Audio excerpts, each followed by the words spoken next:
मेरे को कई ऐसे मैसेज आ चुके हैं, कॉल आ चुके हैं आरएसएस वालों की तरफ से, जो मेरे को धमकियां दे रहे हैं और मेरे को ये कह रहे हैं कि तुम्हें याद नहीं है या तुम भूल गए हो कि तुम भी कभी आरएसएस के मेंबर हुआ करते थे।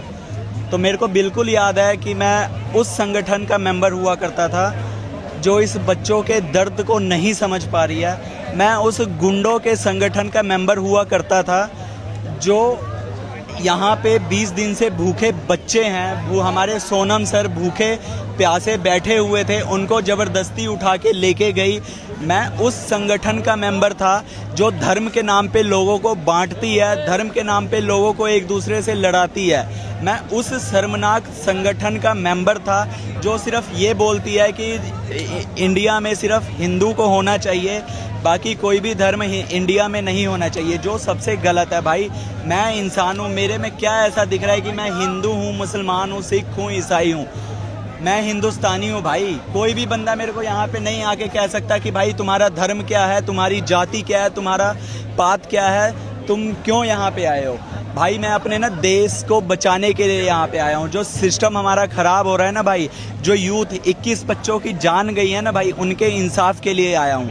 और एक चीज़ मैं तुम्हें ये बताना चाहता हूँ, आरएसएस वालों, बीजेपी वालों, चाहे जितना मर्जी धमकी दे लो तुम, मैं यहाँ से नहीं हिलने वाला और मैं अपने देश के लिए लड़ूंगा। चाहे मेरी जान भी चली जाए, तुम लोग मार भी दोगे मेरे को उससे भी कोई फ़र्क नहीं पड़ता।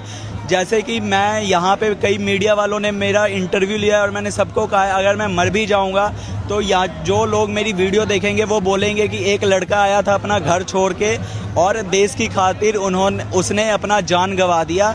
क्रांतिकारी के नाम से जाना चाहूँगा और मुझे तुम्हारी धमकियों से फ़र्क बिल्कुल नहीं पड़ता है। जाओ अपने घर में चूड़ियाँ पहन के बैठ लो। और घमंड, रावण को भी घमंड था कि उसकी सत्ता कोई नहीं हिला सकता है। रावण को ये घमंड था, उससे पढ़ा लिखा कोई नहीं है, लेकिन उसका घमंड ऐसा टूटा कि मिट्टी में मिला वो और कभी भी मिट्टी से उठ के उभर नहीं पाया है।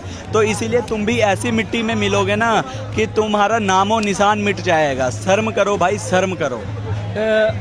कब आपके अंदर, मतलब आपकी अंतरात्मा कब आपसे ये बोली कि मुझे जो है, मतलब आरएसएस के आप कार्यकर्ता थे कि हमें जो है ये छात्रों के साथ जाना चाहिए?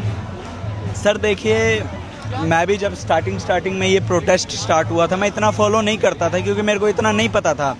लेकिन अचानक ही 2 हफ्ते पहले मेरे इंस्टाग्राम पे काफ़ी रील्स आने लगी, मेरी फीड में काफ़ी रील स्टोरी आने लगी। तो वो देख के सर मैं फिर मतलब मैंने सोनम सर के बारे में रिसर्च किया।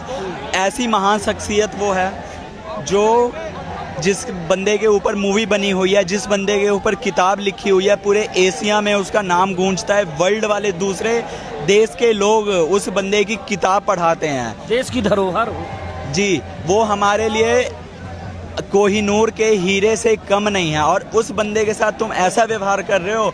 21 बच्चों ने अपनी जान गंवाई थी और तुम उस बच्चों के बारे में क्या कह रहे हो? ये तो टेररिस्ट हैं, ये तो आतंकवादी हैं। क्या कह रहे हो तुम? भाई शर्म आती है तुम्हें? घटिया सोच है भाई तुम्हारी। याद करो भाई, याद करो। रावण को भी घमंड था, बहुत घमंड था, बट उसका घमंड जब टूटा ना भाई, सब उसे ऐसा टूटा उसका घमंड कि कोई भी उसे आज याद तक नहीं करता है।